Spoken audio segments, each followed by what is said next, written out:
is the Hot Zone. Engaging with the news in a whole new way, international war correspondent Chuck Holton brings insight into areas of crisis and lets you help those affected. Hey folks, Chuck Holton here. Thanks for watching the Hot Zone. It's been a long 7 or 8 weeks. I've been gone.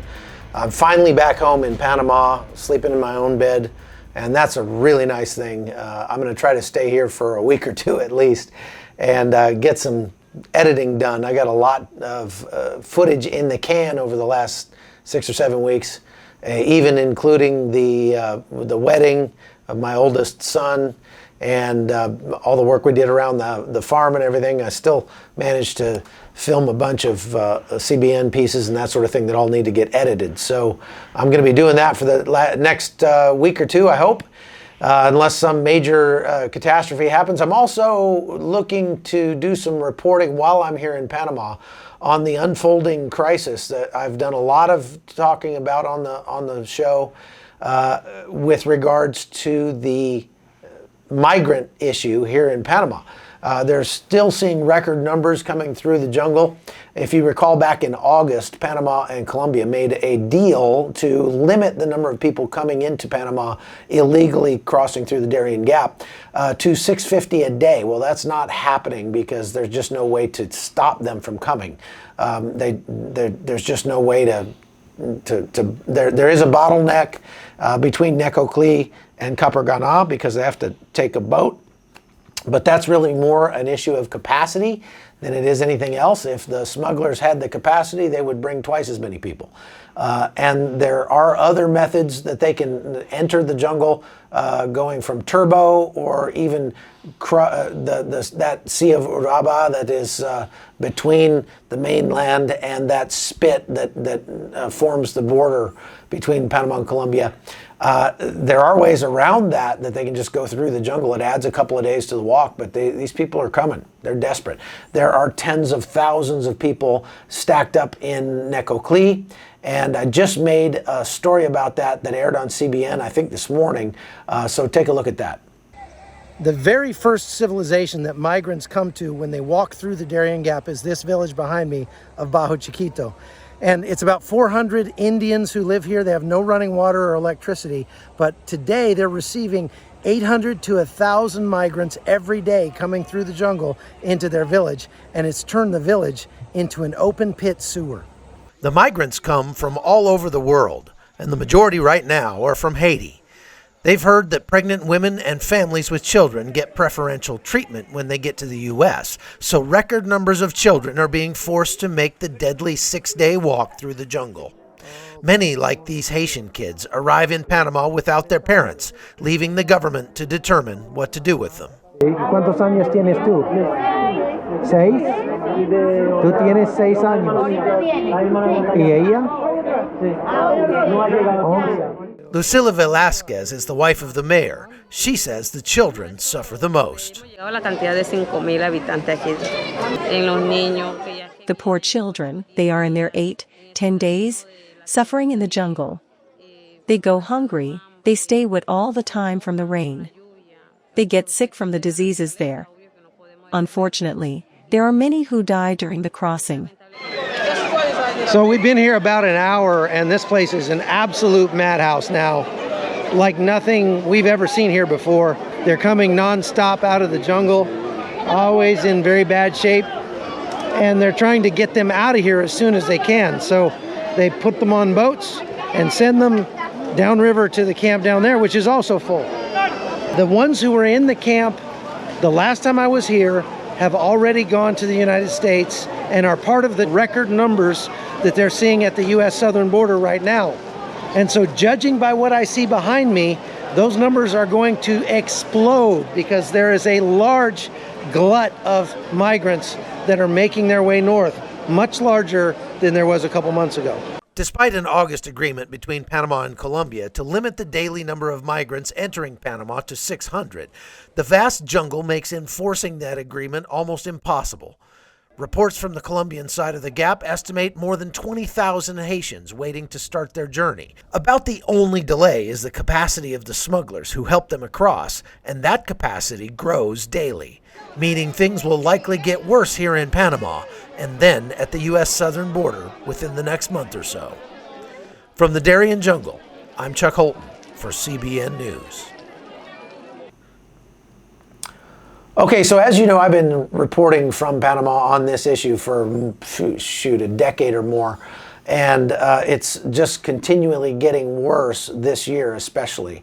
I want to track that down further south because, as I've reported, the vast majority of these migrants are not coming directly from Haiti or Cuba or the places where they're ostensibly fleeing persecution. They are coming from third countries where they have been living for years and making a living and doing just fine. And they're coming to the United States for a better paycheck, which does not an asylum claim make.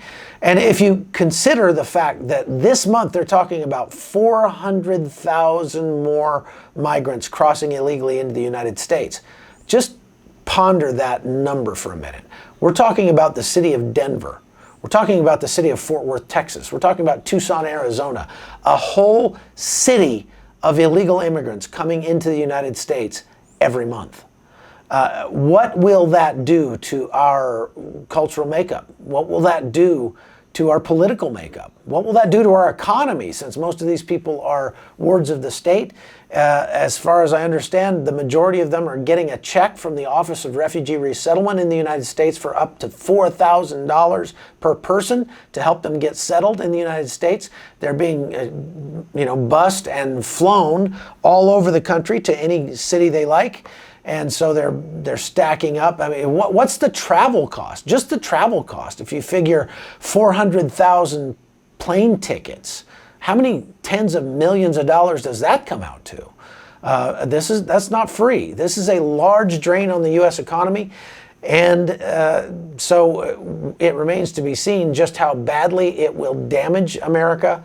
But the bottom line is they're still coming and they're not going to stop. And obviously, the Biden administration is not going to stop them. So I'm going to try to interview the foreign minister of Panama while I'm here to talk to her about what they're trying to do. There are ways that Panama and the United States could assist Panama in stopping that flow of migrants coming through the jungle, which I've talked about many times before.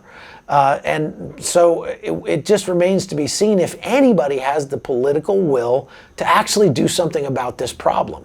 It appears that they don't. It appears that they're very happy to have up to 400,000 migrants a month traipsing across the U.S. desert into the United States. And the other thing is that has led to a lot of dead bodies. This is not a safe journey by any stretch. And so these people are coming from a place where they are safe, where they are making a living in Chile, Ecuador, Brazil, places like that. And they're making a very dangerous journey for a better paycheck into the United States. But many of them die along the way.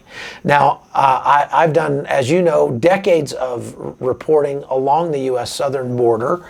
And I may head back up there when I get a chance to do some more reporting, because there's apparently another big slug of Haitians coming to Yuma, Arizona.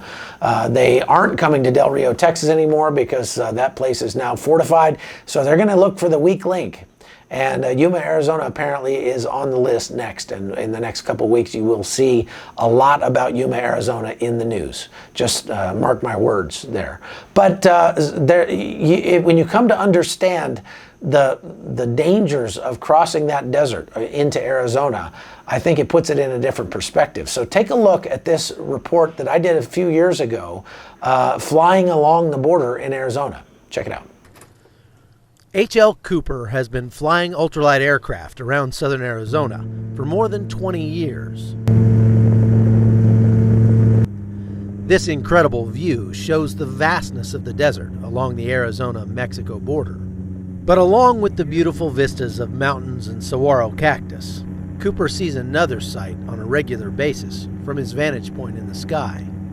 Illegal aliens transporting drugs across the desert, bound for America's fifth largest city, Phoenix. Nowadays, there's a whole lot more drug running than there used to be. This is one of the highest traffic areas. This valley here, and the next valley over there, that's the Ultra Valley over there, and it's a heavily traveled route there.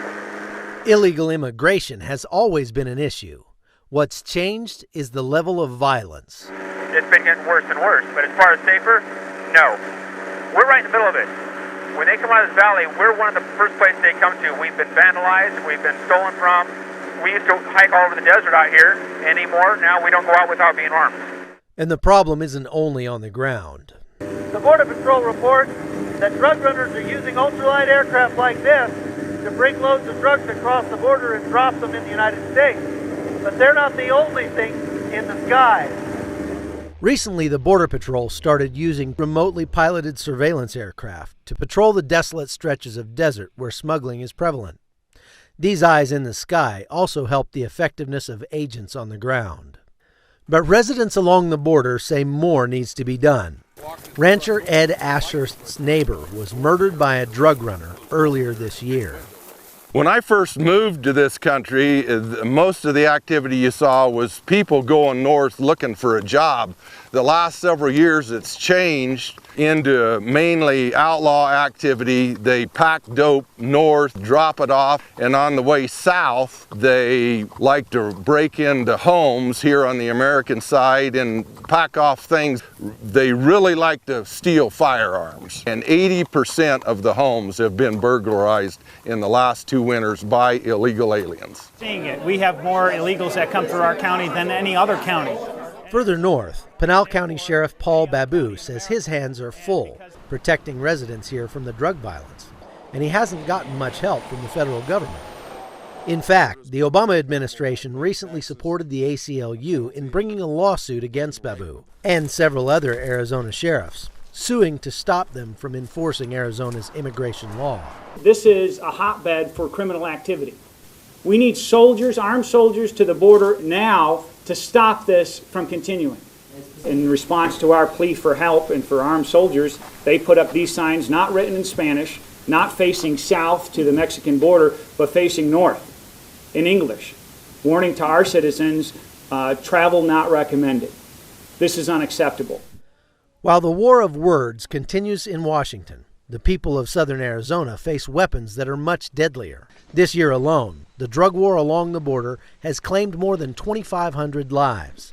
That's nearly 5 times the number of American troops killed this year in Afghanistan.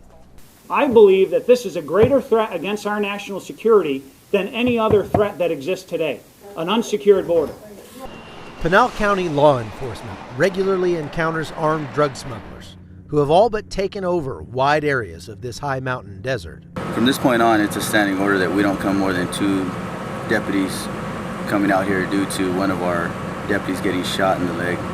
In addition to the danger, trash left by illegals is becoming a major environmental hazard. Okay, so this is kind of what we're seeing here. The illegals come down out of the mountains, come across the desert for 3 to 5 days walking, then they dump all their stuff here next to the freeway, get on trucks, and head into Phoenix. But this is something interesting. Notice this bag. It has an American flag on it, and it says United States Aid from the Agency for International Development, USAID, aid from the American people. This is a bag that we sent down to Central America filled with bulgur wheat, and now it's coming back filled with drugs. But piles of garbage are the least of these deputies' worries as they continue to face attacks, both from drug runners and the federal government. Chuck Holton, CBN News, on the border in southern Arizona. Okay, folks, that's all I've got time for today. I got to get back to editing, but we're going to have a lot more, obviously, on this topic and on many others. I have an upcoming trip planned to Syria, so stay tuned for that and a whole lot more. Thanks for watching The Hot Zone. I just wanted to point out, for those of you who have made it this far that are actually watching this thing, would you support the podcast by liking and sharing it on YouTube? You can applaud on YouTube and actually donate there. But go to locals.com/Chuck Holton And you can see some of the, I'm posting some of the news articles that I see and that I use to craft where I'm going to go next, to decide what kind of stories are coming up in the news. If you've been following this podcast, you've been 5 to 7 months ahead of the mainstream media when it comes to this immigration crisis. And that's because I'm doing a bunch of research, and I'm going and I'm covering this stuff, and actually reporters from Fox News are contacting me to try to get information that I collected months ago that they're now reporting like it's an exclusive on their networks. So that's just the way it goes. And so you can stay up to date and ahead of the power curve on the news by watching the Hot Zone. And so I need your support. We use that support not to live on, but I use that support to help people wherever we go. On our recent trip to Armenia, we were able to help a couple of families and really change their lives. Not just give them a couple of bucks, but really change their lives. And that's all because of support from viewers like you. So thanks for watching the Hot Zone. I'm Chuck Holton. The Hot Zone is produced by Amy Holton and Livefire Media. Copyright 2021.